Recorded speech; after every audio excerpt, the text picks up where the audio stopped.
it's finally here, a new installment of the Half-Life series. We've been waiting 22 years for this one. So, how does it compare to the old ones? To the first two parts that most of us played throughout our growing up and getting into gaming pretty much. It was one of the first FPSs that I personally have played, and it is still one of my favorite ones. But how does Black Mesa, the rework of the Half-Life, compare to the originals?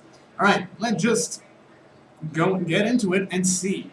So, as we all know, the Half-Life series were released about 22 years ago, if I'm not mistaken, and about 4 years ago, the Black Mesa rework was confirmed. But it was not confirmed or released by Valve. It is a fan-made game. But it is kind of unique in the sense that Valve actually allowed them to sell it, to get it into the market as a standalone game, which is amazing actually, since we've been waiting for Half-Life 3, or the next installment of Half-Life, for quite a while, and after Black Mesa, it was finally announced as well, the Alex version, but we'll get into that later on in our gameplay videos of the Alex and the review of it as well.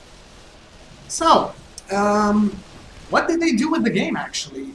Does it compare to the old ones? Does it, I don't know, is it better? Is it worse? As we know, Black Mesa is pretty much just a rework of the original games with all of the parts put into one. So, the story pretty much remains the same, but as far as it goes, it's a rework, and most of us remember the excitement of playing the original game and getting through it all. But how did it compare on the second playthrough of it?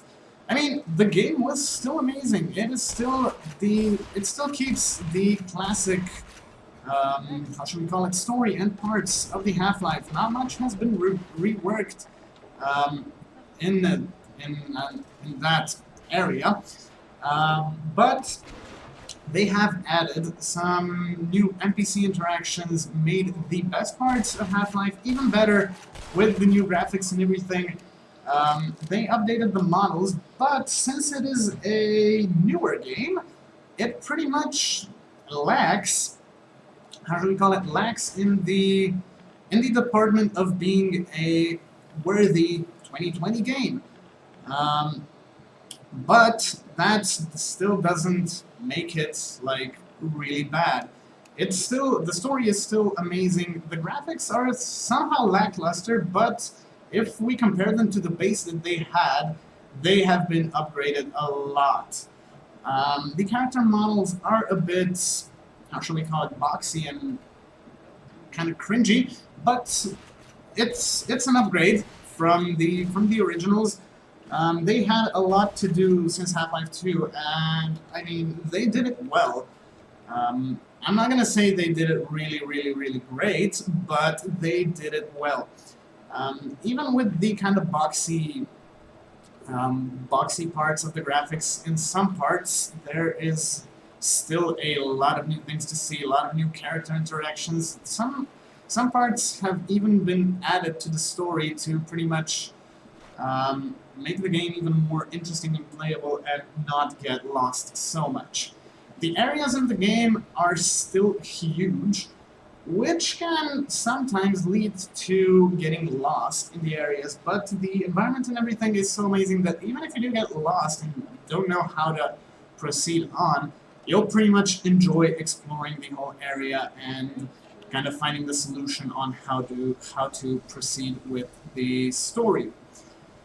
The weapons in the game have been kept pretty much the same, and they're still amazing. All of the weapons do their job as they're supposed to. My favorite throughout the game is probably the crossbow, which is a one-shot. Or the crowbar, actually. I'm kind of a melee kind of guy, but the crowbar is the weapon that is pretty much iconic for the Half-Life series. It does the job, it does it slowly, but it does it. And I'm really glad they kept that mechanic in the game, and that the crowbar is still the iconic weapon of the Half-Life series. But even with the crowbar and every normal weapon, there's still a whole arsenal of other weapons which can lead you to getting past all of the enemies. So, have the enemies been reworked? I mean, yes and no. We'll go with that. Yes, in the graphics and everything, they're amazing. They look much better. Although the AI is kind of clunky from time to time, but it still provides a bit of a challenge. Even in the original Half-Life games, the enemies weren't really much of a threat to you, because it's pretty much a great run-and-gun game to get through everything. But you can still have some problems with the faster enemies and the variations of them, actually, since you have quite a lot of them, actually. The soldiers, the spec ops, the aliens, the invasion and everything, which is a ton of enemies and a big arsenal. And as you can see on the screen, technically right now, the one thing that they didn't manage to fix is the loading screens. This is pretty much the one thing that we all wanted to go away, to get rid of.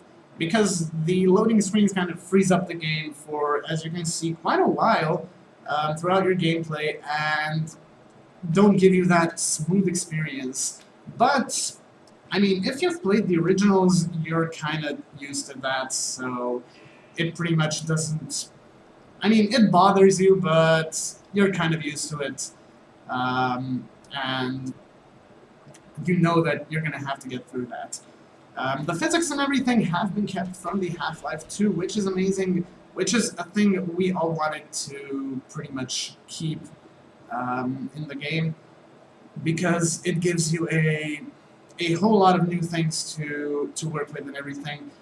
Some puzzles have been added, which are sometimes a bit clunky and everything, but, I mean, it's an old game, so it gives you a new perspective on it, and, I mean, you can get to new areas just by blowing stuff up. As far as everything else in the game goes, it has been upgraded to a great level. It's a real blast from the past, and it's worth playing. They have also added a multiplayer mode to the Black Mesa games, but that one is pretty dead.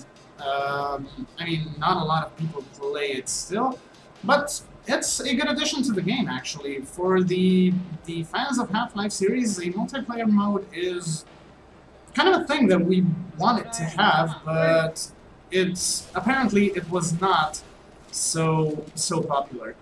The one thing I forgot to mention before is the rework of the Zen stage, which is just beautiful. I mean, if you've played the original ones, you know that the floating rocks and everything were... I mean, when the game was released, it was amazing, but after a year or two, it just became like, meh. We'll go with meh for it. But in the rework, the Zen stage has been updated with new textures, new graphics, everything, which looks beautiful. It's a part of the game which I pretty much liked the most, even in the original ones, and I'm really glad that they managed to keep the, how should we call it, the amazing detail in everything, and keep it beautiful, and make it worth exploring, actually. Even throughout the whole game, after you've played through the labs and everything, the Zen part is pretty refreshing.